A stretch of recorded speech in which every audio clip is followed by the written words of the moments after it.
바다에서 만난 인문학 29회 콜럼버스 다시 읽기입니다. 콜럼버스가 인생의 전부를 걸고 대항해를 결행하게 된 데는 대략 몇 가지 근거가 있었겠는데요.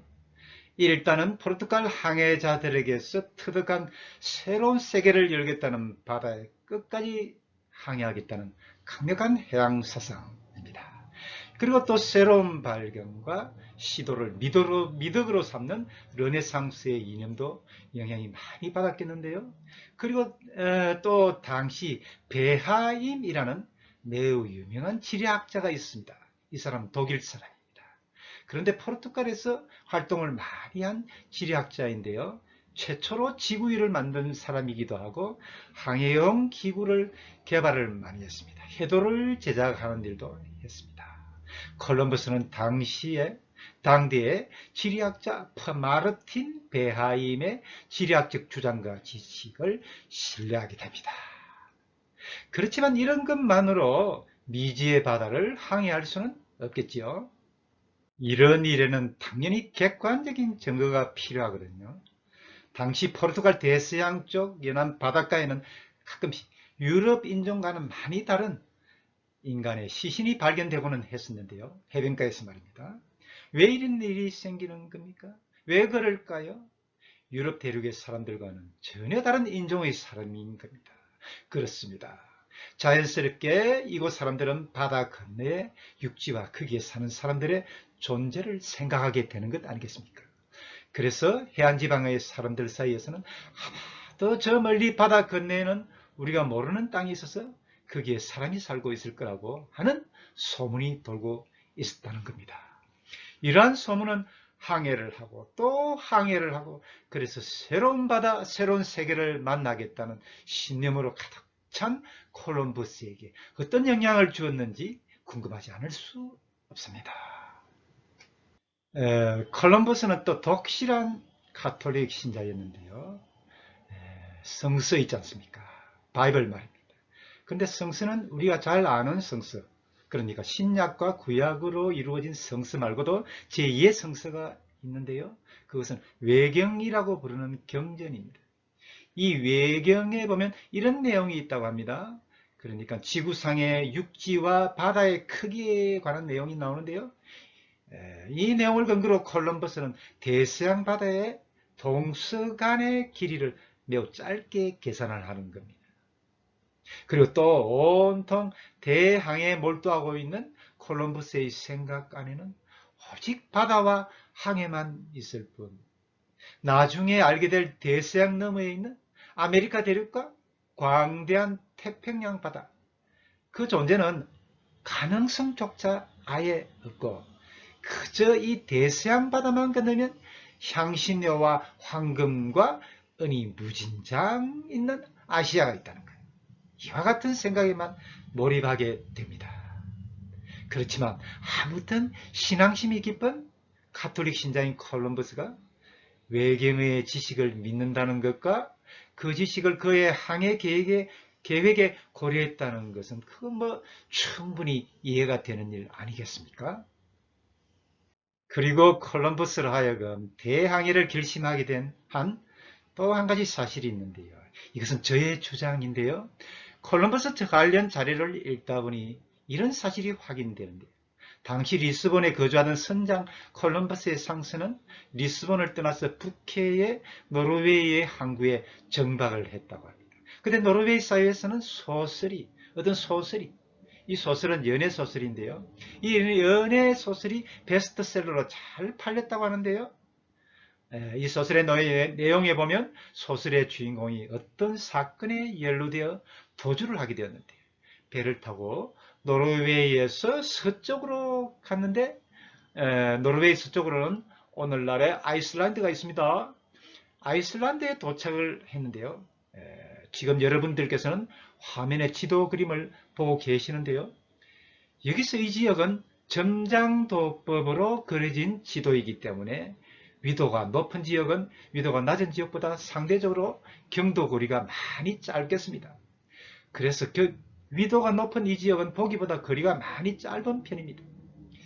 주인공은 이 아이슬란드에서 다시 그린랜드로 그린랜드로 갔는데요. 여기서 다시 주인공은 배를 몰고 북아메리카 대륙의 지금의 캐나다의 뉴펀들랜드라고 불리는 곳인데요. 바로 여기로 간 것입니다. 당신은 지금과 같이 영화 같은 것이 발달되지 않아서 시중에 서점에서 파는 책은 사람들의 유일한 읽을거리이고 볼거리였는데요. 평소에 공부를 열심히 하고 새로운 지식 연마에 열중하면서 대항해를 꿈꾸던 콜럼버스가 아닙니까? 당시 노르웨이 항구에 입항해서 당시는 상선이 한번 입항하면 정박기간이 지금과 비교가 안 될 정도로 매우 긴데요. 한 달, 두 달, 아니 그 이상을 정박을 했습니다. 이 기나긴 정박기간 동안 무지무지한 독서광인 콜럼버스가 이것을 놓칠 리가 없었습니다. 그런데 이 연애소설 이야기는 상당히 사실에 기반해서 쓰여졌다고 하는데요. 소설의 주인공이 도착한 새로운 땅이 사실 그대로 맞다면 그 남쪽으로는 육지가 계속 이어질 수 있다는 가능성도 얼마든지 있을 수 있고, 만약에 그것이 맞다면 포르투갈 리스본 바다 저 망망한 대서양 바다 서쪽으로 건너가면 육지에 닿을 수 있을 것이라는 판단을 콜럼버스는 했을 것이라 여겨집니다. 언젠가부터 해양활동가 콜럼버스는 저 끝을 알 수 없는 바다 대서양을 건너야겠다는 계획을 준비하기 시작하는데요. 이것을 결행하기까지 약 10여 년의 세월이 걸리게 되는데요.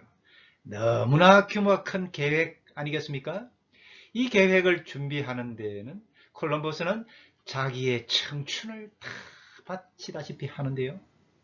이 항해 프로젝트를 수행하기 위해서는 항해할 배도 몇 척 필요하고 항해에 필요한 전문 인력을 포함한 대규모의 인력이 있어야 하겠고, 필요한 식량이라든지 선용품도 마련해야 하는 건데, 그래서 자연히 최고의 재력을 가진 왕에게 부탁할 수밖에 없는 거죠.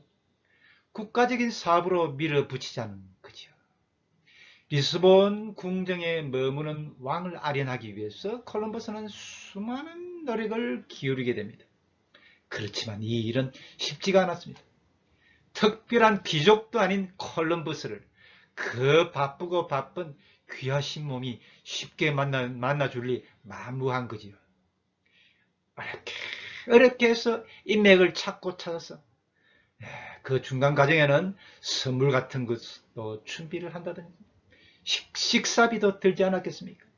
비용이 꽤 많이 들어갔는데요.